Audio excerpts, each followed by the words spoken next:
Okay, let's talk power position for a rotational kid. When we look at the power position, this is where we start. Whether you're 7th grader never thrown before or a kid that's pretty advanced like these two young men are.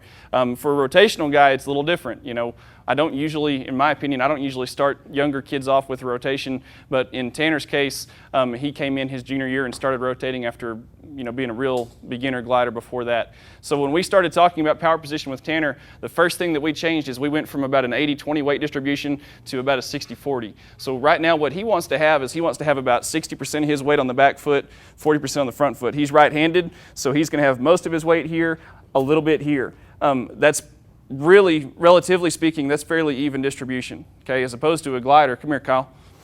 When a glider gets in here, he's going to want to have a whole lot more of his weight on his back foot.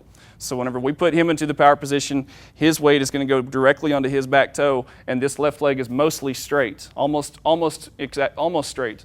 A little bit of bend in that left knee. Okay, come on back here, Tanner. So when Tanner first gets into the circle for power position, what he's going to do is he's going to line himself up. Let's go on the green line. He's going to line himself up with a 60-40 distribution.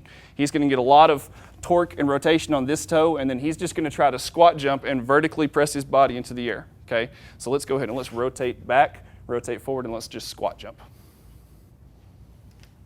Okay, and that's where we start. So the first thing with a rotational kid that we're going to do is nothing except a squat jump. And we started using that terminology just because we do squat jumps in the weight room and during workout sometime, and so all our kids kind of knew what that was. That was an easy frame of reference for them. So when he goes into it, let's do it again. When he goes into it, he's thinking rotate on the right toe, jump vertical.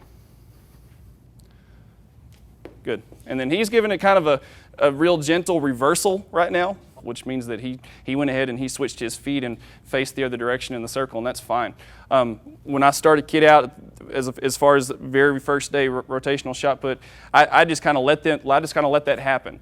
And then as we get better at it and they start to understand what's going on, we go backwards into sort of a non-reversal, and we get that same movement of a squat jump and then a throw without moving our feet. And then as they kind of get better out of that, then we go back and we actually teach the reversal. And we'll talk about that here in a minute. Do that one more time and just kind of let it happen, Tanner. Rotate on the right toe, squat jump out of it, face the other direction.